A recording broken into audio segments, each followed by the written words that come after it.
So the sun's come out just in time for us to start. I think I was waiting for that auspicious moment when the sun would come out. That's why we're not starting on time. Delighted to see so many of you here today. And those of you who've come in sort of dripping because you did get caught in the rainstorm on the way, if you need a cup of warm tea or something like that, there's some hot water and so on there. But we'll have a proper reception after today's event. So my name is Anne Blackburn, Director of Cornell's South Asia Program, and it's a real pleasure, always a very great pleasure, to welcome you to the KN Center today for the South Asia Program's annual Tagore Lecture in Modern Indian Literature.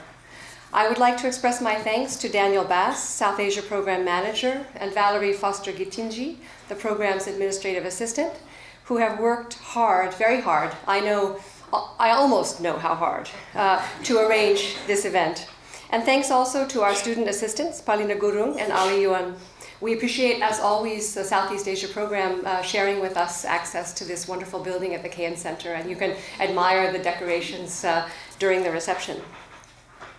In the late 1990s, Cornell Professor Emeritus of Operations and Industrial Research, Narahari Umanath Prabhu, and his wife, Mrs. Sumi Prabhu, initiated a generous gift to Cornell University, establishing the Rabindranath Tagore Endowment in Modern Indian Literature.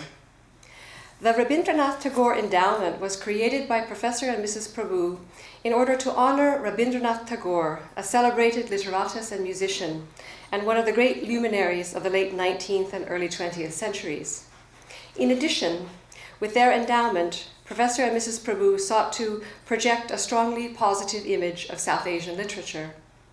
While collaborating with Professor and Mrs. Prabhu on the Tagore Lecture events, it became clear, to my very great delight, that they have a generous and encompassing view of the Tagore Lecture's destiny and are eager to include writers connected to India and also other parts of the South Asian region. As Professor Prabhu put it to me recently when we spoke on the phone about today's event, when it comes to literature, he understands Sri Lanka, for instance, as part of the wider Indian subcontinental sphere. And as we have seen in past lectures, and will have occasion to note again today, this wider sphere often takes us even further afield, to locations in what is sometimes called the South Asian diaspora, but which I sometimes also call, to reflect its historical depth and its social complexity, global South Asia. This is the first occasion on which Mrs. Prabhu has not been able to join us in person for the Tagore Lecture. This is a deep regret. We send her our warmest wishes and take some comfort in knowing that she will quite soon be watching today's Tagore Lecture from the comfort of her living room. The disc is nearly on the way. In his closing remarks today, Professor Prabhu will speak with us about the roots of his interest in the world of literature and his decision to make this endowment. I won't steal his thunder by saying more now, except to hint that there's something distinctive to the experience, perhaps, of growing up in the southwest of India, which led Professor Prabhu to have a particular interest in supporting literature here on Cornell's campus. Today, it is my very great pleasure to welcome Shyam Selvadurai, who joins an impressive list of Tagore lecturers, including Sunil Gangopadhyay, Kiran Nagakar, Tahmima Anam, Amit Chaudhry, Manjushri Thapa, Mohammed Hanif, and Ranjit Hoskote. Shyam Selvadurai holds a BFA from York University and an MFA from the University of British Columbia.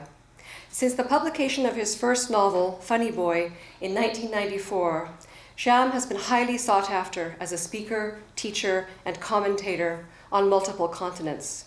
He has taught at York University, the University of Toronto, and Guelph University, which houses Canada's premier creative writing program. Selvadurai moves between Toronto and Colombo. In Sri Lanka, he has undertaken major responsibilities in the sphere of literature and at the intersection of the arts and social action, such as serving twice as the festival curator of the Gaul Literary Festival. Dear to Shyam's heart is his work as founder and project director of Write to Reconcile, a creative writing project undertaken in conjunction with the American Center in Colombo and the National Peace Council there.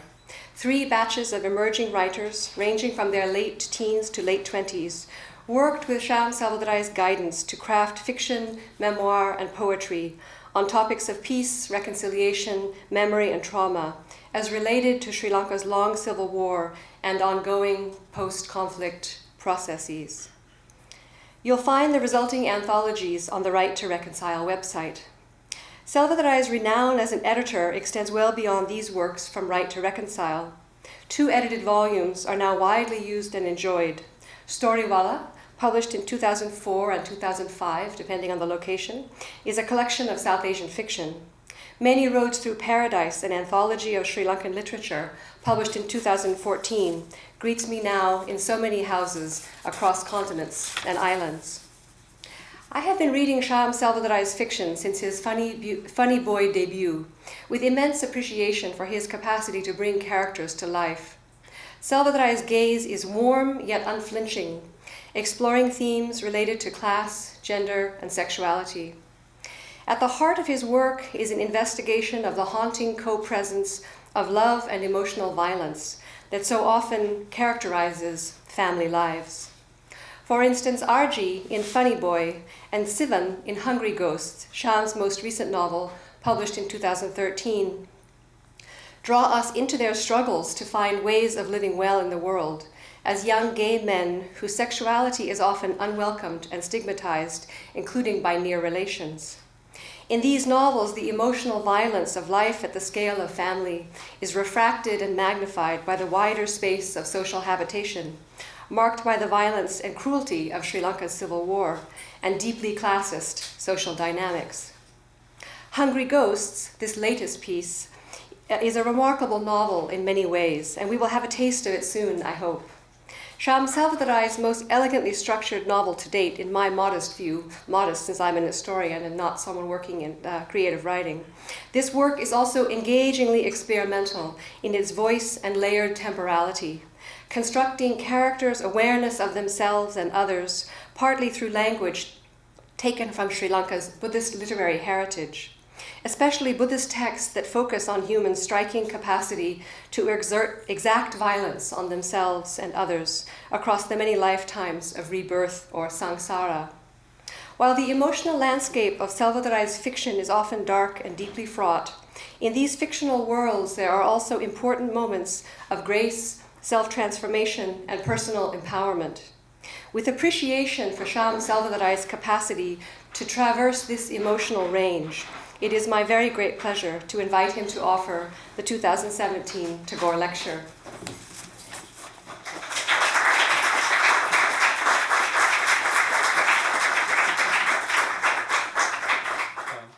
What Anne didn't mention is that I've known Anne for longer than Funny Boy, isn't it? I mean, we met in Candy when you were... We met in Chicago, but you may not tell Chicago, yeah. Let's not talk about Chicago. That was my sort of giddy youth, wasn't it? I don't, anyways. I'm going to, sorry, I got distracted by that for a minute, by Chicago. I'm going to,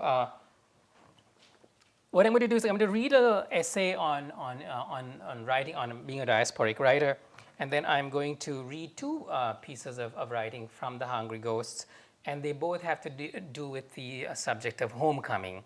So I think they sort of tie in nicely, and then we'll take questions, and then right at the end, I'll do a very short reading also about sort of intersections of my identity, which is an article I did for the Globe and Mail, and it's called Ménage à Trois, so it should be interesting.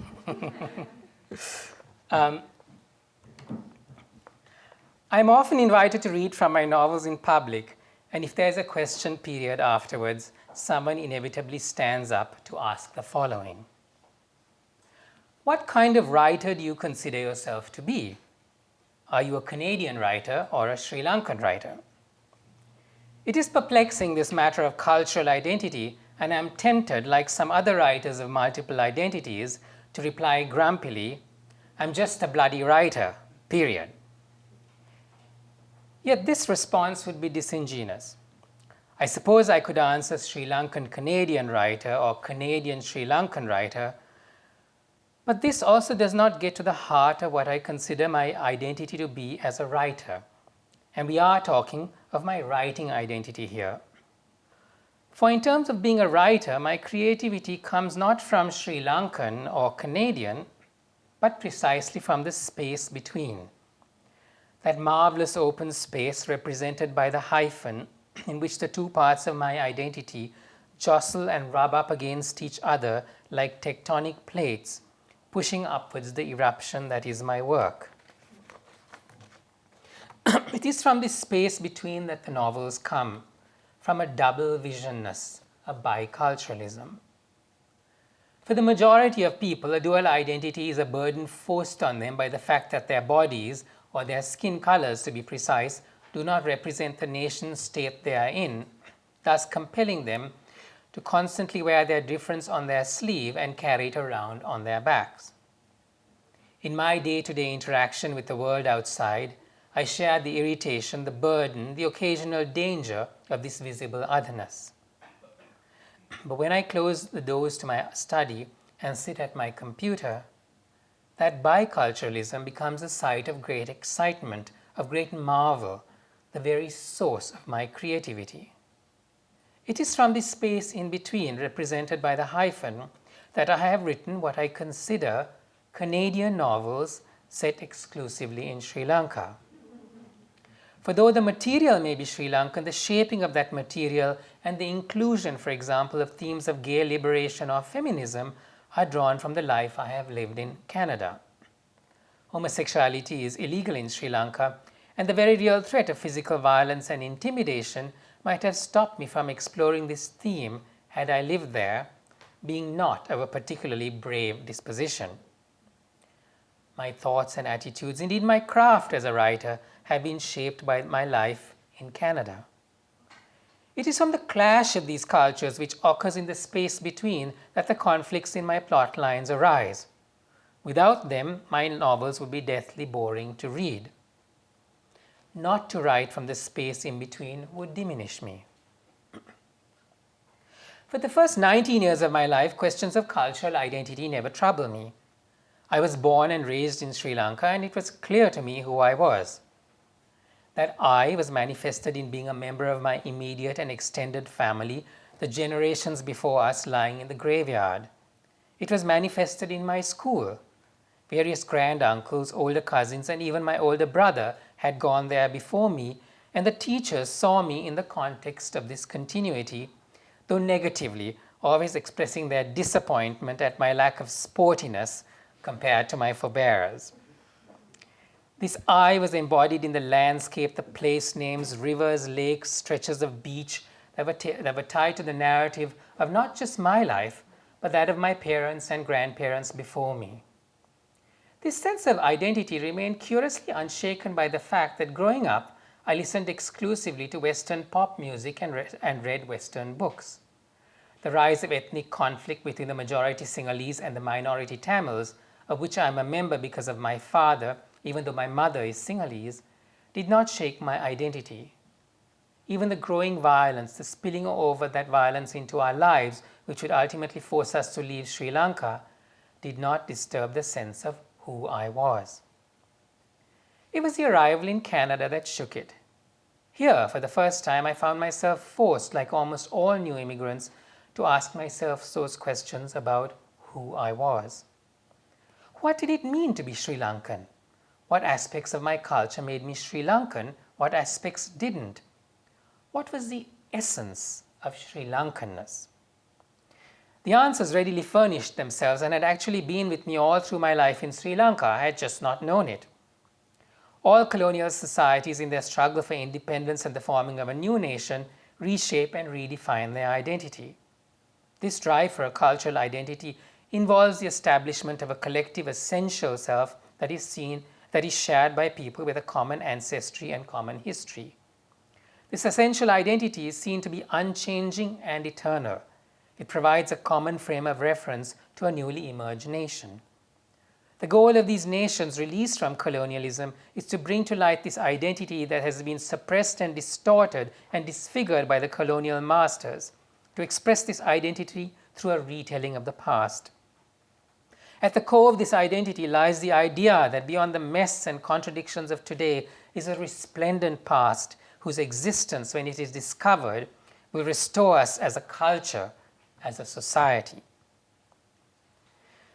My problem in embracing this notion of an essential pure cultural identity was that its contradictions almost immediately bedeviled me. Where, for example, did someone like me with a Sinhalese mother and a Tamil father fit in? And what to do with that much adored grandmother of mine with her blue eyes and white skin, who never thought of herself as anything but, well, Sri Lankan? What also to do with the pesky fact that a piece of pop music by the Bee Gees or Olivia Newton-John could take me back to my teenage years and those long tropical afternoons spent lying on my bed listening to the radio in a way no Sri Lankan song could? In the quest for my cultural identity, I was also discovering that within Sri Lanka itself, opposition had been mounted by writers and thinkers against this notion of a pure, eternal, fixed Sri Lankan identity. Through reading these writers, I became aware that it was the very idea of a pure, essential culture that had led to the rise of both Sinhalese and Tamil nationalism, racism, and violence. The inability of both communities to accept that they share the crossbred culture where there was more in common than different. The insistence by each that their culture was superior, the refusal by each to acknowledge that we are a little island nation to whose shores over the centuries have come the winds of other cultures that have been integrated into what was now being hailed as a pure culture in Sri Lanka.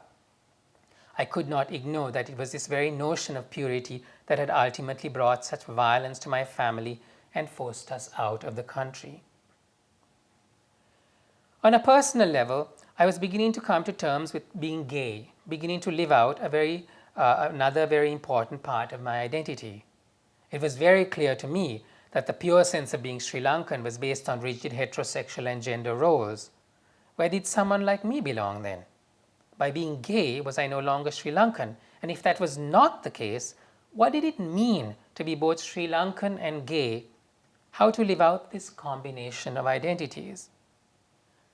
Some of the answers to these questions came through my understanding of the concept of diaspora. And I'm not going to define diaspora. I'm sure everybody knows what it is. Immigrant is often used to identify these groups, and indeed the writers coming from these groups.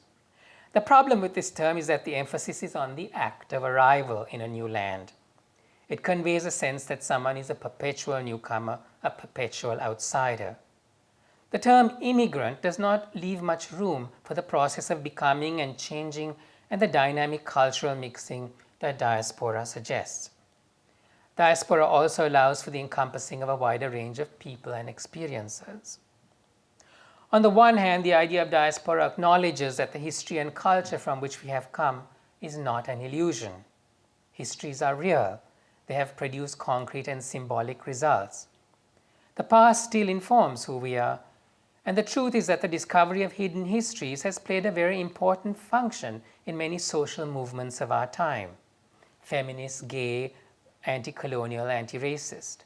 As such, it should not be dismissed outright.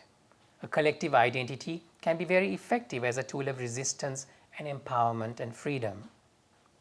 On the other hand, the idea of diaspora acknowledges the act, the trauma of migration, and the fact that one cannot but be transformed in the new land. The emphasis must shift to a sense of cultural identity that is eclectic and diverse, a sense of cultural identity that is transforming itself, making itself new over and over again, a continuous work in progress. This sense of cultural identity, while taking into account that a group or a culture might have many important points of similarity, also acknowledges that there are many points of difference between its people, and that these differences, such as sexuality and gender and class, also define who we are. This sense of cultural identity stresses not just who one was in the past, but who one might be in the process of becoming. Okay, so then I go on in the essay to talk about the problems with diasporic identity and so on and so forth, but I'm not going to read all that.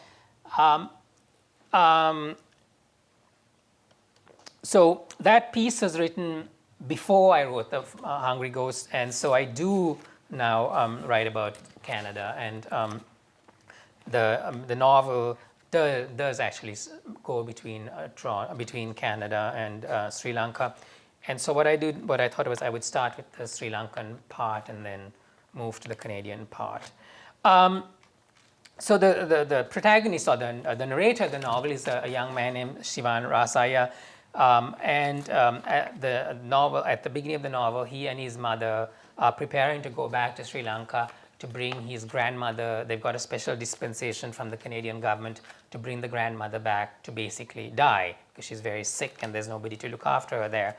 And so as the night progresses, he's thinking about his very toxic relationship with his grandmother and how it shaped him as a person, not just in Sri Lanka, but also in Canada, because as Anne mentioned, I'm very interested in the idea of a Buddhist narrative and how it follows a character through various births. And I thought that the idea of moving to another country is a form of rebirth, but you do carry the karma of your previous country, and I really wanted to work that through the narrative. And what I'm going to do, so he's thinking now of his past, and I'm going to start off with a Buddhist story that he's thinking of. Tonight I'm thinking of one story in particular, a story where a narrative moment becomes its own tale, which my grandmother named the thieving hawk. In it, a hawk steals a piece of meat from a butcher and rises triumphant into the sky.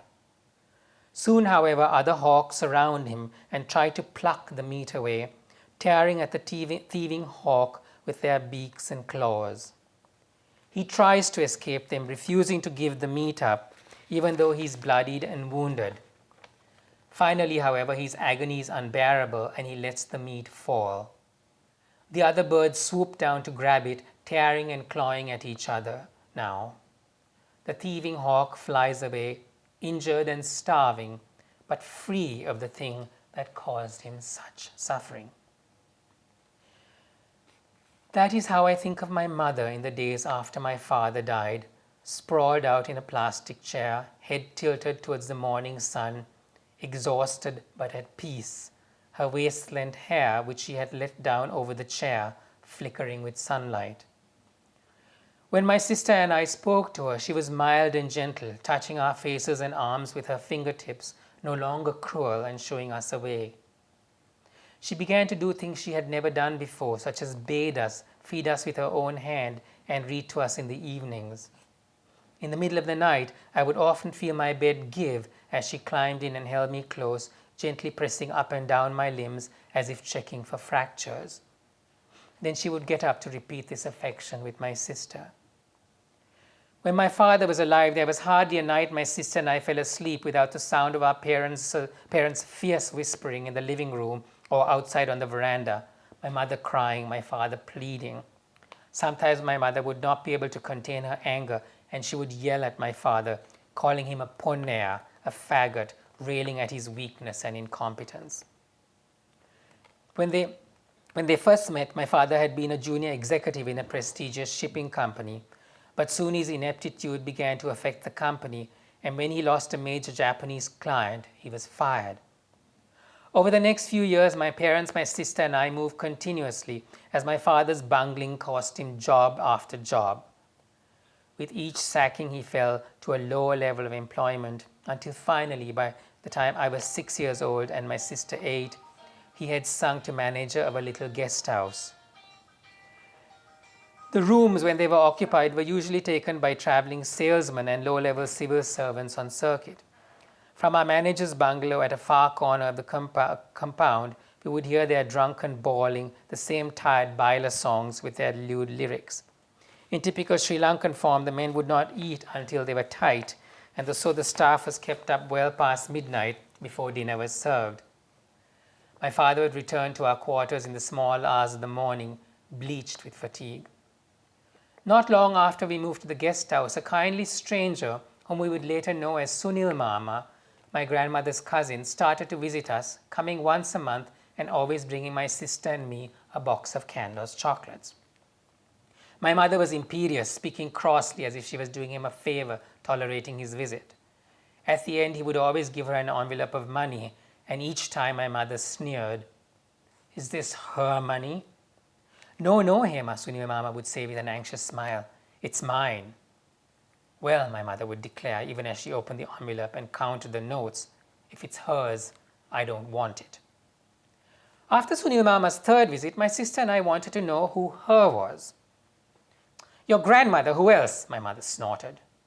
We have an Archie? Renu tucked in her chin, incredulous. Yes, of course. Did you think I was born in a rubbish bin? But we haven't met this Archie, I asked. But why haven't we met this Archie, I asked. Because, my mother paused for emphasis, she hates you. We stared at her dumbfounded. Why, Renu finally demanded.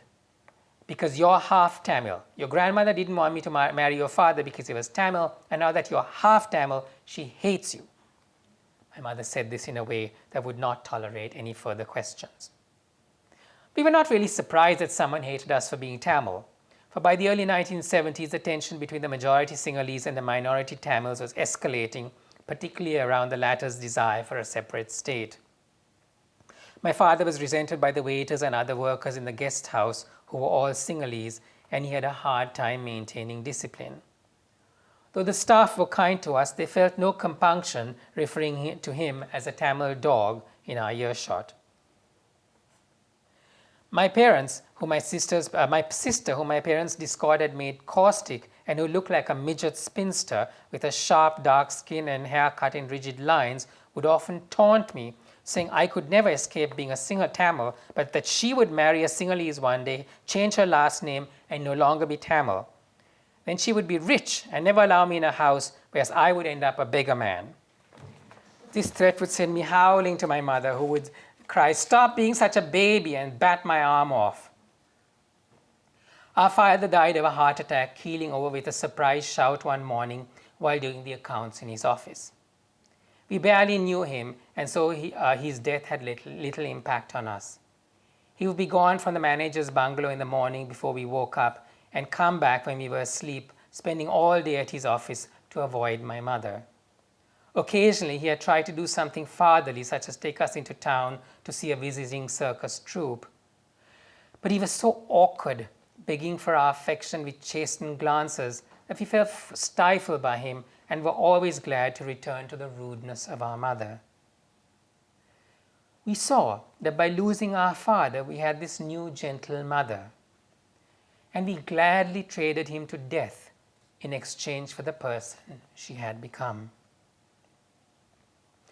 That first time we visited my grandmother's house, we walked along the length of its high boundary wall, jagged blue and green glass glinting along the top, and came to a stop before the gate with its spiked iron bars. Renu and I stared up the curved driveway at the grand whitewashed bungalow, its red tile roof adorned with a melody of wooden fretwork. A polished silver four-door Bentley T sat before the veranda under a carport. My mother, dressed in the white sari of a widow, did not ring the bell, but stood at the gate waiting. Soon, a plump old woman wearing a sarong and blouse ambled around from the back of the house and peered down the driveway as she wiped her hand on a dish towel. My sister and I knew that this had to be the legendary Ayah Rosalind, about whom my mother had spoken so lovingly in preparing us for this journey. My mother raised her arm, and the Ayah was still for a moment. She began to hurry down the driveway, the dish towel which she had tucked into her waist flapping like some tired sorrow. When she got to the gate, she let out a choked sob and struggled with the latch.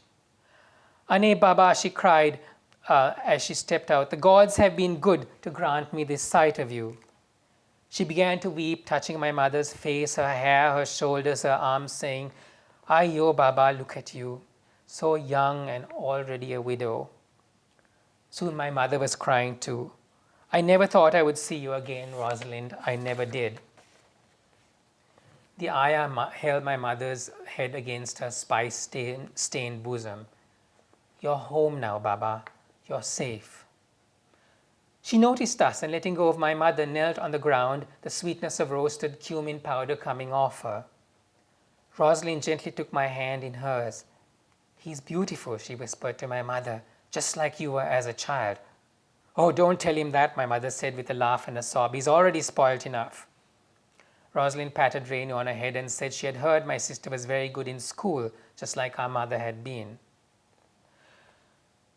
"I suppose I should go in and face her," my mother said, tightening the sari palu around her waist, then blotting her tears with her handkerchief. "I told Lokunona you were coming, Baba. I thought it was best." My mother sucked in her lower lip. "And?" She acted like she hadn't heard, but then she yelled at me that the rice was not cooked enough. Rosalind grimaced. "Just keep your temper." The old ayah ushered us to the kitchen in the back courtyard, which, like most Sri Lankan kitchens, was a tin roof shed, its half walls blackened by soot. "Shiva and Renu, you stay here with Rosalind." My mother patted the bun at the nape of her neck, pushed her handbag over her shoulder, and went into the house. The old ayah beckoned my sister and me to sit on low stools. Then she gestured to the plates she had set out on a long scarred table. "Banana fritters, I made these especially for you." The ayah covered the fritters with kitul treacle before placing the plates before us. As we tucked into them, she sat on another low stool across from us and watched with great satisfaction. After what seemed a long time, my mother came back, her eyes red, her cheeks grimy. "She will provide an allowance, but she wants us to leave." Rosalind drew in her breath. "No, no, Baba, you cannot give in so easily." The ayah's eyes narrowed as she looked me over. "She needs to see her grandson." Rosalind took away my plate of fritters, raised me to my feet, smoothed down my hair, and straightened my collar. Yes, let her see him." "There's no point, Rosalind." The ayah grabbed my hand. I pulled away, terrified now, but she held on and bustled me into the pantry with its spice safe and ancient refrigerator, and from there into the main part of the house, which was built in the old Sinhalese style with a vast high-ceilinged salaya that was both living and dining room. Curtained doorways led into bedrooms from the salaya. Rosalind strode to one of the curtained doorways and slipped me through.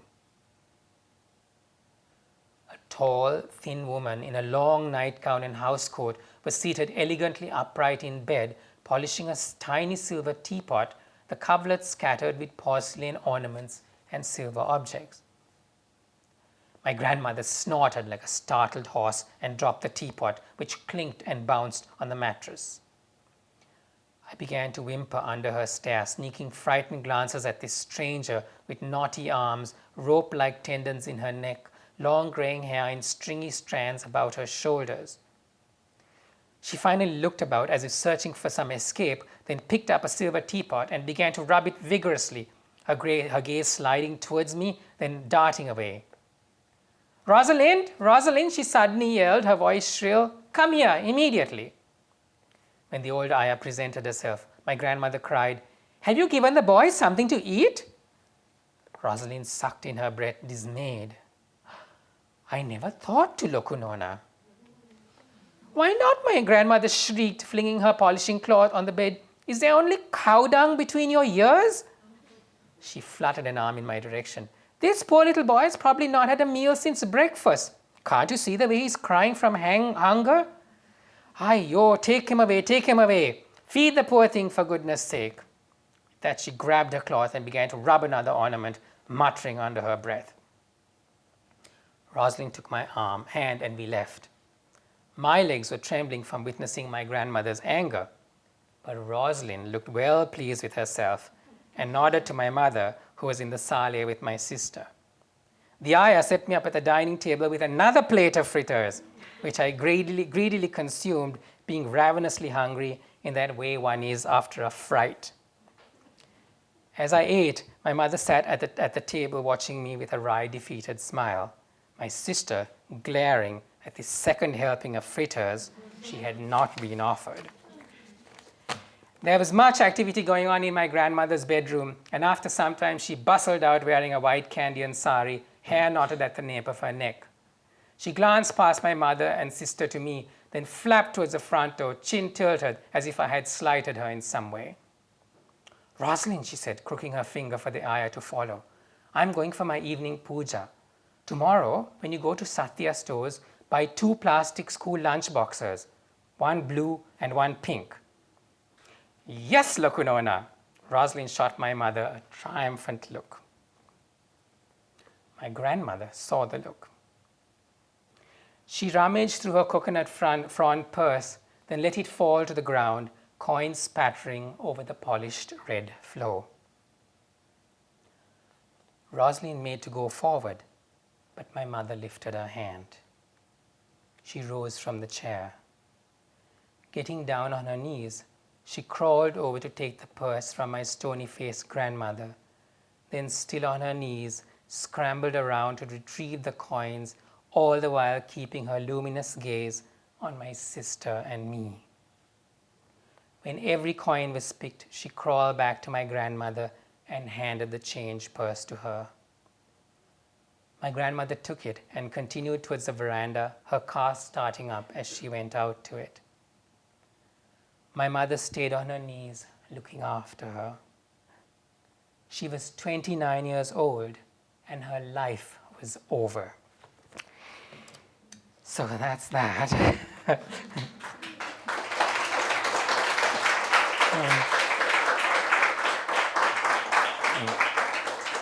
And I should mention, because Daniel actually pointed it out to me. One of the things about writing a novel is that you, and I don't know about other people, but I undergo kind of amnesia after it. I can't remember what's in the novel, so when somebody reminds me, I'm always slightly shocked. But Daniel was reminding me that the sister actually ends up at Cornell. And I was gobsmacked. For a moment, I thought, what? And then I remembered that she does end up as a scholarship student here. And the reason I had done that is because I had visited Anne at Cornell, and there was initially a scene where Shivan and the mother come to Cornell to visit Renu. And so I thought, okay, I can at least fake this Ivy League university. And so I decided to keep it there. But then the scene fell out. And I also knew that if I was stuck, I could ask Anne for detail. But it fell out, and then all we know is she goes, and then she comes back, and she's highly successful. She's the immigrant kid who and Canada is, coming to the West serves her in a certain way. In a way that Sri Lanka couldn't. All right. Okay, so we did one homecoming, and now we're going to do the second homecoming.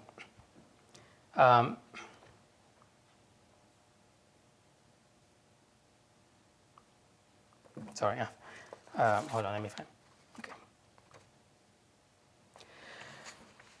I recall I saw Canada, as I began to waver down the carved stage, I recall the first time I saw Canada from the plane, how despite knowing we were arriving in summer, I was surprised at the green grass and trees between the stretches of gray highway, tarmac, and squat rectangular buildings. In my imagination, I had been expecting snow. An old schoolmate of my mother's, Shireen Subramaniam, was to meet us at the airport. My mother had written to her asking if she could suggest a cheap hotel we might live in until we found more permanent accommodation. Much to my mother's surprise, this woman, more acquaintance than friend, had replied that she and her husband Bhavan would be delighted to offer us hospitality until we got on our feet. My mother, while grateful, was uneasy about this generosity, as if she suspected something was amiss. There was a stridency in her voice when she told friends and relatives about this invitation, saying things like, yes, we were very good friends. I knew her very well. As my mother, my sister, and I dragged our bags off the luggage carousel and loaded them onto carts, we avoided looking at each other. The distraction of immigration formalities and negotiating this foreign airport had kept our anxiety at bay. But now, as we cleared customs and made our way to the automatic doors, our apprehension swelled, turning to panic as we came out onto a low platform and found the arrivals lounge before us packed with people pressed up against the ramps that led down on either side into chaos. We stopped, not knowing which way to go, bewildered by the muddle of foreign faces below, white, Asian, black, the babble of so many languages as people shrieked out greetings and instructions to their relatives and friends, the blurred stridency of PA announcements. Travelers, brought up short by our indecision, bumped into us and shoved past. We were gaping at my mother, waiting for her to identify this friend. What if Shireen and her husband had not come? What if they had forgotten the day? What if they had changed their mind? As if she had read our fears, my mother said, I have their phone number just in case. She gripped her luggage cart, set her lips grimly, and strode down one of the ramps. We scanned the crowd for a Sri Lankan face, and soon we saw a woman holding a placard with my mother's name on it. Shireen, my mother cried, her voice fracturing with relief. Hema, she cried back, her eyes popping behind gilt-edged glasses. We hurried together towards the end of the ramp, separated from Shireen by the rail. When we reached her, this woman threw her arms around my mother as if they were long-lost best friends. Startled, my mother submitted to the embrace.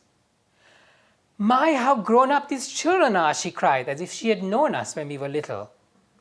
She embraced Renu and me in turn, pressing us against her bony form, gold bangles and necklace cold against our skin. Welcome, welcome to Canada. Now you children must call me Auntie Shireen. She beamed at us. Auntie Shireen was angular like a faceted jewel, her carefully backed combed hair gleaming with lacquer. But she seemed genuinely pleased to see us, and our anxiety began to ease a little. She slipped her hand into the crook of my mother's arm and said, as she led us towards the elevator, So, tell, child, how are things back home? My mother, because she had nothing else in common with her, informed Shireen about their school friends. I had the impression from Auntie Shireen's slightly exaggerated reactions that she really did not remember these people.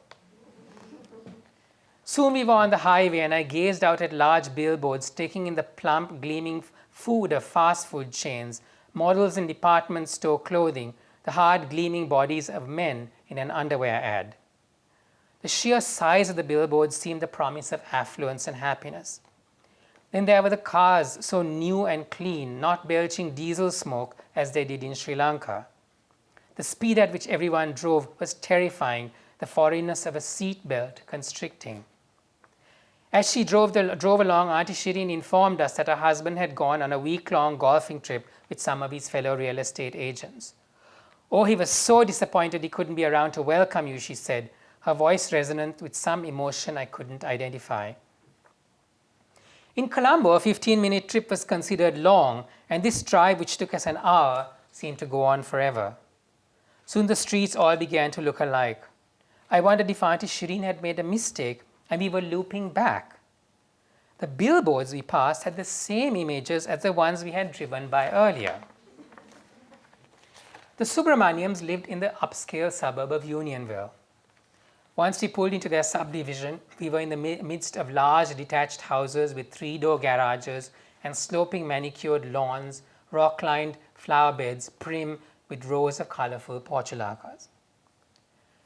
I felt I had been in a place like this before, and it took me a moment to realize I had seen versions of it in numerous American made-for-TV films. I felt a thrill of satisfaction. I had arrived in the middle of my dreams. Auntie Shireen's house reinforced this sense of arrival with its shiny hardwood floors, oriental carpets, and grand piano and gilded Chinese furniture upholstered in red silk. Everything about the interior gleamed and sparkled, especially the kitchen. We took in the smooth white cupboards, marble counters, deep black stove, and dishwasher. And when Auntie Shireen opened her refrigerator, we gawped as brilliant lights came on to illuminate a glossy white interior, spotless glass shelves, an array of bottles filled with things we had never tasted, like corn relish and capers. Ah, Auntie Shireen said as she turned to Renu and me with the smile of a magician about to pull off a final, dazzling trick. I know just what these young people want. She drew out a massive plastic bottle of Coca-Cola with a flourish and began to pour us tall glasses. Coca-Cola was still a luxury in Sri Lanka. As I took my first long draught, the bubbles pleasantly tickled my throat, and I blushed with delight.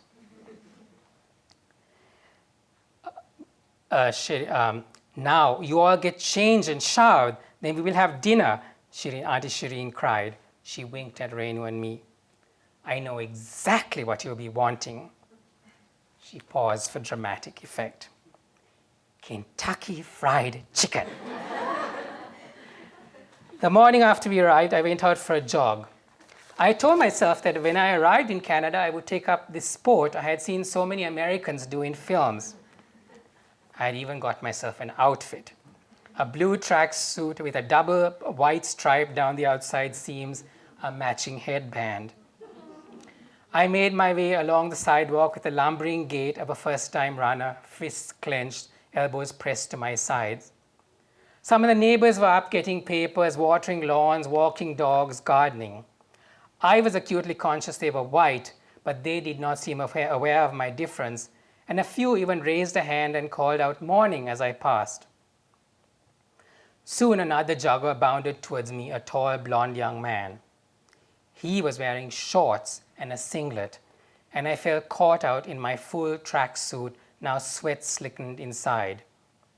He passed me with a military nod, leaving me diminished by the hairy whiteness of his muscular limbs. How rife with cliches our arrival was. The Coca-Cola, the KFC, the billboards, the resplendent fridge, the passing jogger. By the time I came out a year later, I understood that abject awe at Coca-Cola and shag carpets was not cool. I would pretend to the other young gay men I met at groups or bars that I had not been awed at all by Canada. I said I had felt no culture shock, acting like I had slipped into this world as if it were my natural element. Thank you.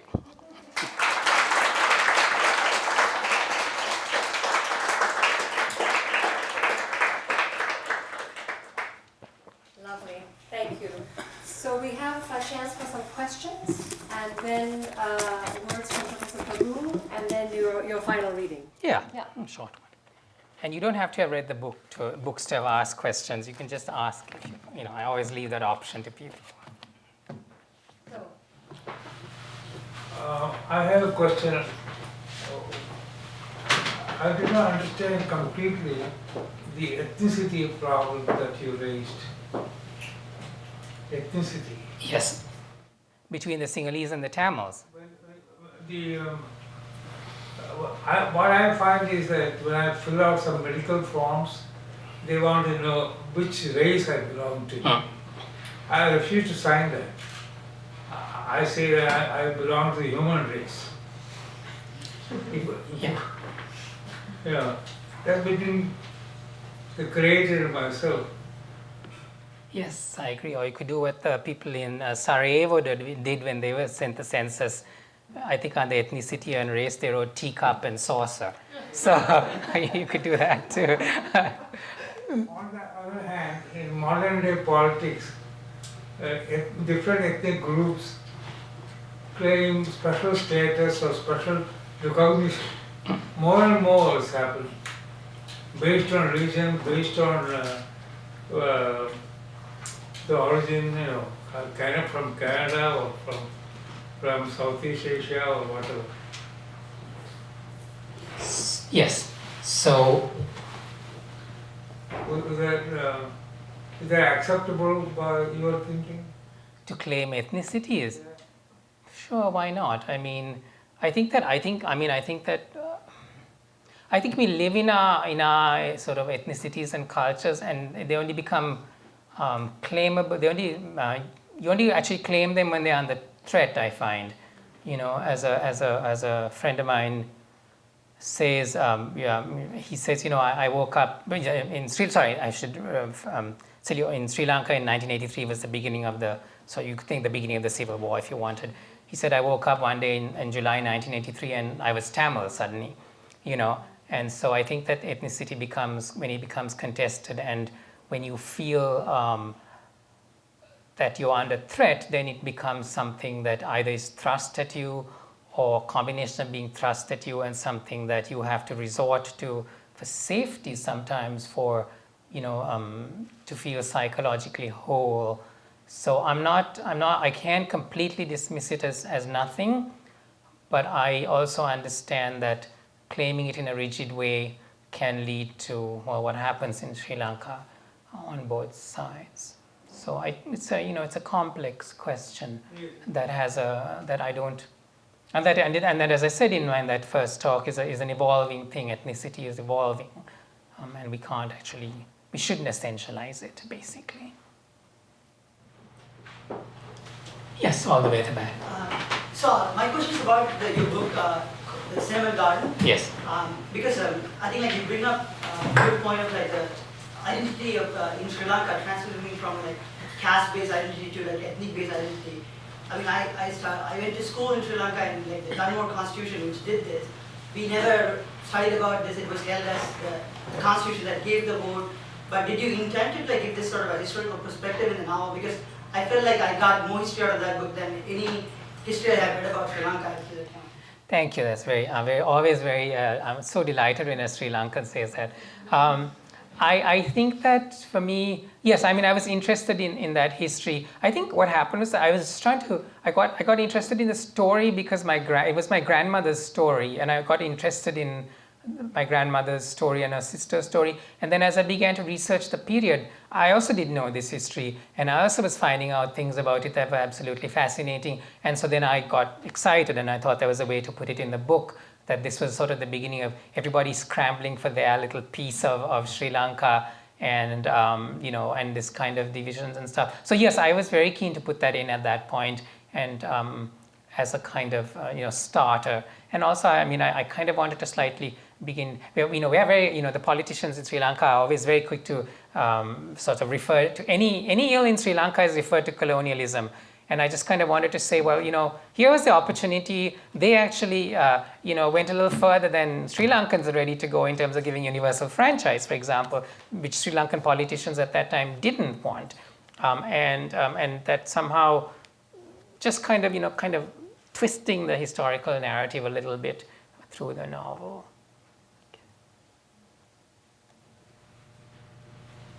Yes. So I've only read Funny Boy, which I actually read in the British Council Library in Colombo. But I found it, I didn't realize that you had a Sri Lankan background until I finished reading it and trying to find more about it. So I was interested whether you also see a distinctness about Sri Lankan writers, or any difference when it compares with other literature aspects. I think that, I don't think there's because there are so many different kinds of Sri Lankan writers, I think that I think one of the things you could say ties us together is we write about Sri Lanka. You could say that was sort of one of the things that define us, and that because of the civil war, we're also tormented by Sri Lanka, and it torments us as people, as writers. It's always there on some level, and that seems to go across all three languages. This sense of being, troubled and disturbed by it. So that you could say was a defining factor in a lot of modern Sri Lankan writing. But there's not anything else, because also each Sri Lankan writer is influenced by different people and different, and often their influences are surprising. Like it could be Japanese literature, it could be, we don't know what influences them. So it's always interesting. Russian literature is a big influence because it's translated, you see, into Sinhalese, so that, you hear a lot about this. So it's hard to say. It's a question on it. Yeah, I'm just curious. I did my PhD in Australia, and my supervisor is from Sri Lanka. But his family, Sinhalese, who didn't speak Sinhalese, they spoke English, you see, and they came from that background. But he would have this small radio, listen to cricket, they're crazy about cricket, yes. And that's all, really British. And I know that you migrated to Canada, but I listened to you, and then I found that we have very different world of Sri Lanka, to my knowledge. My supervisor, those my friends from Sri Lanka, Indian, they're pretty much like British, playing cricket, that's all thing. And then you're talking about Americanization and all this, and so I just did. I don't know. You make. I know very little about Sri Lanka, but listen to you, I'm even more confused. Okay. No. I understand why you would be confused that your supervisor was a Sri Lankan who didn't speak Sinhalese or Tamil and played cricket and was crazy about cricket. Well, I mean, like any other colonial, like being colonized by anything or anyone, you do pick up parts of it, and the parts of those things become who you are. Then I don't think anybody in Sri Lanka thinks of themselves, thinks of cricket as this British sport that we are playing.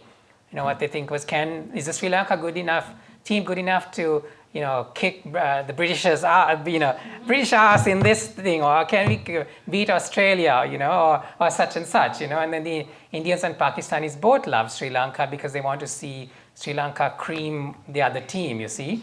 So, this is how it, but that's the result, as I was saying, of this, this accumulation of outside influences. So, and there is the upper class of Sri Lanka who do speak English as their mother tongue, and who do exist a lot on Western culture, and that separates them from the others. And that was a class that was was sort of almost not created by the British because it existed, but the British saw these, by educating these people, they could influence their minds, and they could also have a second level of civil servants, doctors, so on and so forth. So it's a very complicated thing, but what's interesting is that you can find that across the Commonwealth, and that is and that's why the Commonwealth, that's why I would have more in common with, say, a Nigerian writer or a Trinidadian writer than I would have with a sort of East Asian writer who might have nothing, I don't have this common experience. So, yeah. Yes. Hi. So my name is Shalini, and I'm a Sri Lankan American, but I was born in I was born in New York City, and I only visited Sri Lanka twice. Once when I was 8 years old, and once this summer. But I feel like even though I've never been a part of Sri Lanka in a very wholesome sort of way, I tend to feel the effects of the genocide, and I tend to understand my Sri Lankan identity in a kind of a different way. For example, it manifests itself in my temple, where there's the Indian Tamils and the Sri Lankan Tamils, and there's like the split between them two. And just like the war, just the war for me was listening to my parents talk about it, and then going on Lanka-Country.com and like learning about Prabhu's death and everything. So if I write about Sri Lanka and I'm writing about the war or something like that, what would be an advice you might give me to not romanticize it, I guess? Well, I mean, it's interesting you raise that question, because I'm asked it in a different way in Sri Lanka, like what right does the diaspora have to write about Sri Lanka? And my answer to that is that there is a diaspora because of the ethnic war, so that their lives have also been changed so that they have a right to write because they have been displaced because of the war, and they lost their homes and their families and their history. And that for you, as a young second generation person growing up, you are acutely aware of this loss, and that you have every right to be able to explore that, to look at that loss and to write about it. So that I'll say that on one level. What I also say on another level is that there's a wonderful TED talk by Chimamanda Ngozi Adichie on the power of the single story, and I think what Chimamanda addresses in that is the idea of story as a power tool. So we have to always be aware of, as storytellers have to always be aware, how much power do we have in terms of the story we are telling in different contexts. So you have to somehow carry that with you, the sense that you have privilege to tell a story that other people might not have, and what is the responsibility that comes with this privilege, and how representational are you, and how representational do you need to be or not to be? You see what I mean? I mean, it's just it's complicated. But what I'm saying is you can't ignore the power of story to punish and to justify genocides. So you can't ignore that. So that's, it's a complicated answer. It's something you work out for yourself as a writer. Should we take one more? Sure. Yes. Yesterday I saw a film. It was called I Remember Mama, and it's a story about a second generation girl or a family. They're from Norway, and the girl ends up being a writer. So my question is kind of twofold. She wanted to be a writer, but all of her stories stunk, so to speak. And then she asked a very accomplished writer, how do I fix this? And she said, you have to write about what you know, and that's how you will succeed. So two questions, or twofold. Do you find that to be true? And then what compels you into writing, or when did you start writing, and what was your influence behind your writing? Okay. So to answer the first part of the question, is it better to write about what you know? Not necessarily. I think it just depends on what you're passionate about. If you want to write about goblins and witches or whatever, and you're passionate about that, you should just do it. But what you're going to do is you find with all those, I started with goblins and witches, and let's talk about fantasy then. So you find that all the great fantasy writers are writing about fantasy worlds, but it's influenced by their own history, by their own personality, by real serious human concerns that they have, which you then have to bring to this world. So you can write about whatever you want, but you will always be writing about it as yourself. And the second one was what compelled you to become a writer, or when did you start writing? Well, I didn't really know I was a writer. I thought I was going to be in theater, and when I came to Toronto, I studied theater actually, and I took a playwriting course, and I became very interested in playwriting and writing, but there was no South Asian actors to play the roles, and so I consciously made a decision that I would move into fiction, and yes, and so that was like, there was something about it that was almost opportunistic. I wanted to be a writer. The medium I was working in wasn't working, so I tried another medium, and for some reason it caught fire. And it was clear to me that, and I think now in retrospect, that of course I should, what business did I, a supreme introvert, have being in theater, Because I have to admit, I just couldn't stand actors and couldn't stand anybody, And I just thought, what am I doing here? So yes, I think I found my calling, a calling that fitted my personality perfectly. And I always say, if you want to be a writer, you just better be very happy with your own company, because you're going to spend a lot of time in it. Thank you. Thank you.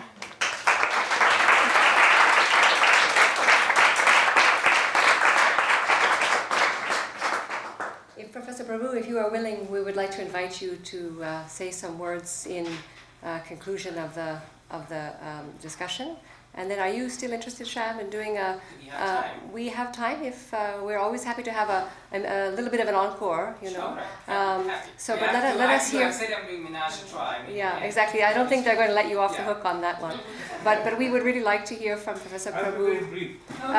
There is no pressure on time, Professor Prabhu. We are really honored that you're here. Happy that you're here today. Please.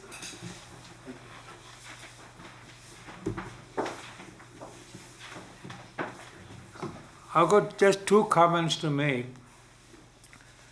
First, the announcement that said modern literature.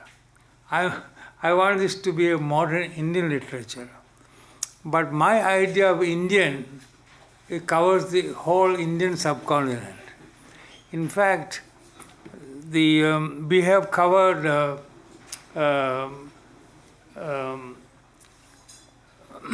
Bangladesh, Pakistan, so far, Nepal, and today we have Ceylon.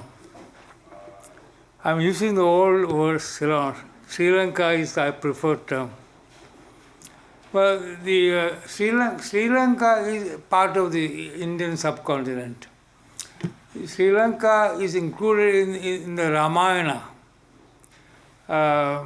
Ravana came from there.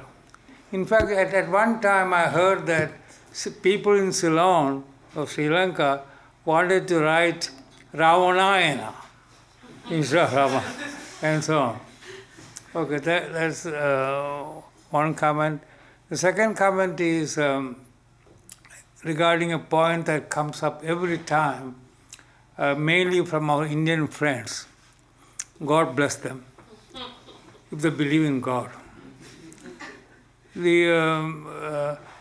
Why are these called Tagore lectures?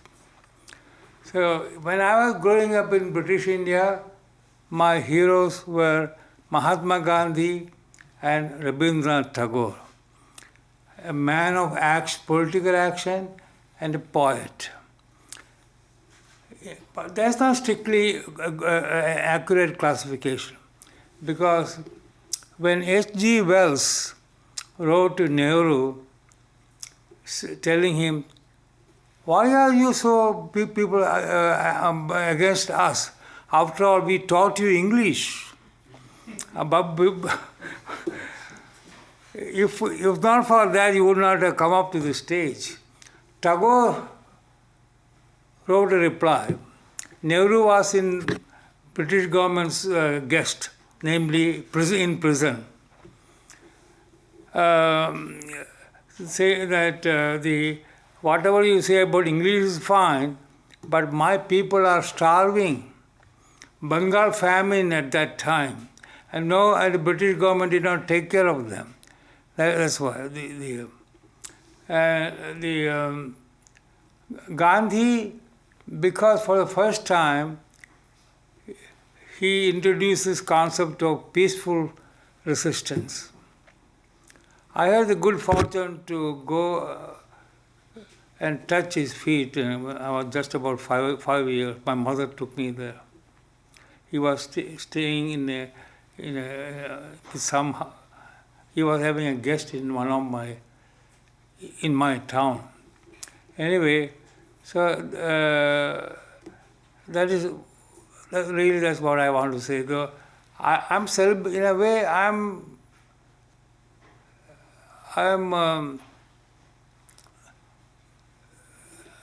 celebrating this concept of literature being a soul soother, and so on.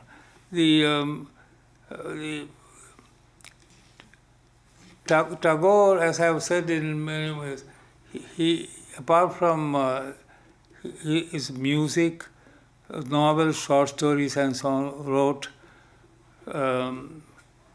poems, Gita Bidan, the Rabindranath Sangeet, which I enjoy very much. Well, thank you very much.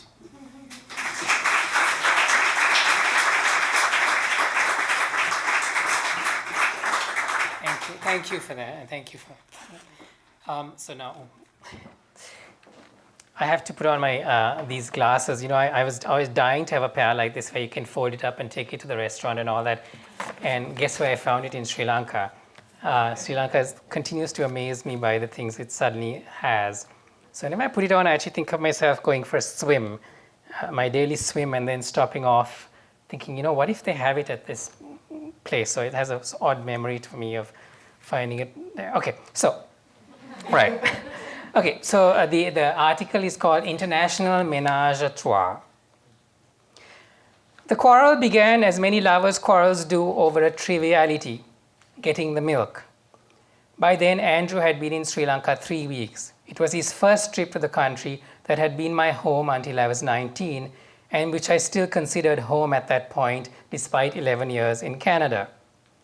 I left that morning to do research for my second novel, Cinnamon Gardens, and had asked Andrew to get milk from the local store. I got back hot and exhausted to find out he had not done so. It was a culmination of a growing number of stressors between us, and soon I was yelling at him, listing all the things I had done to make this trip work, and you have not thanked me for any of it.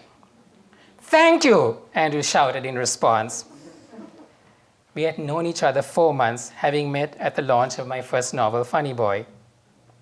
Looking up from signing books, I had found before me a devastatingly handsome man with the poetic patrician looks of an Edwardian hero in a Merchant Ivory film. We immediately slipped into an easy intimacy as if we had known each other all our lives, and when we had been going out just a week when we said we loved each other. It was I who suggested that Andrew join me for my trip to Sri Lanka.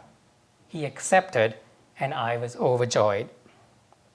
He arrived a month after I did, and when I saw him coming through the airport gates, I felt my heart thump in my chest.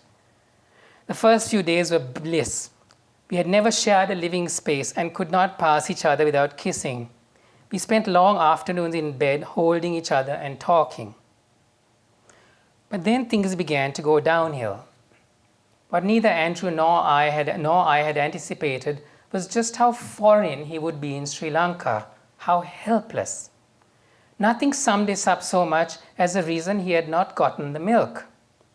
For Andrew, just going up our street was a challenge, as it involved making his way through a gamut of curious and occasional hostile stares from the neighbors. Then there was a question of getting across the busy road to the store. Traffic hurtled in both directions, no one respecting the lanes, cars and scooters cutting in and out, everyone ignoring the crosswalk. Poor Andrew could not do what came so naturally to us Sri Lankans.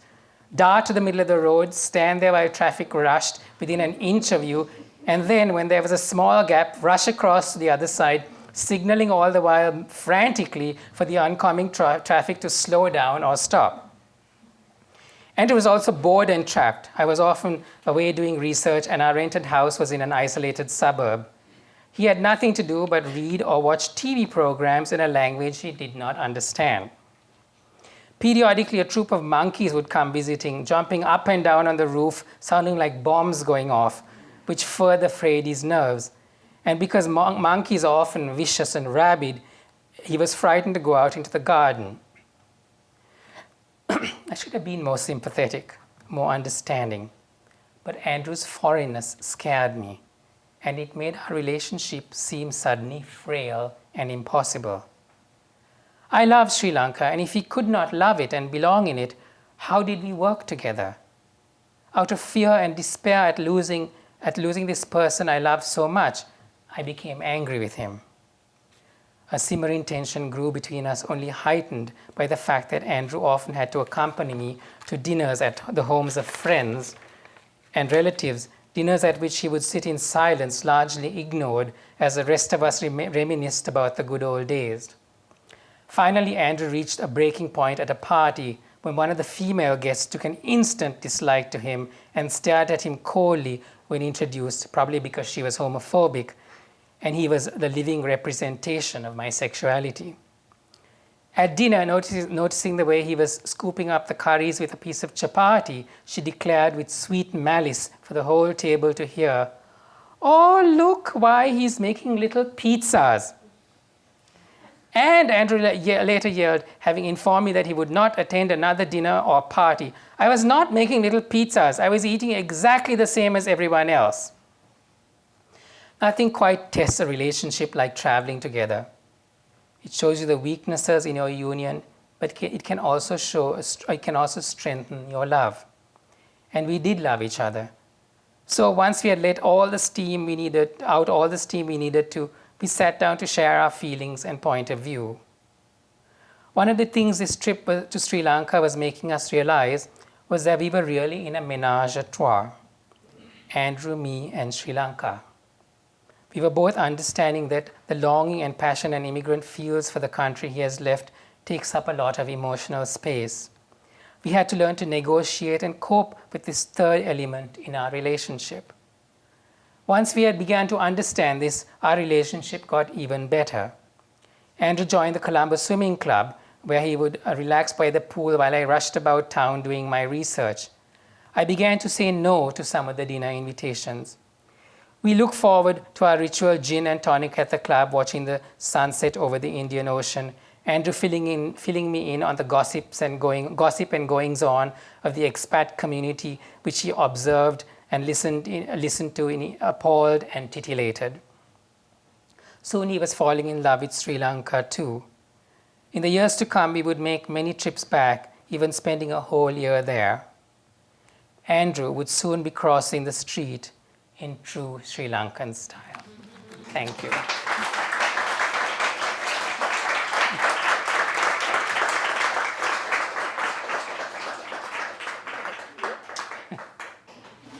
all for joining us today. There's a reception. If the gods have smiled, there's a reception next door. I think the gods have smiled. So please find food and drink and good company. And if you didn't get a chance to ask your question, you can call Shyam in the reception area as well. Thank you.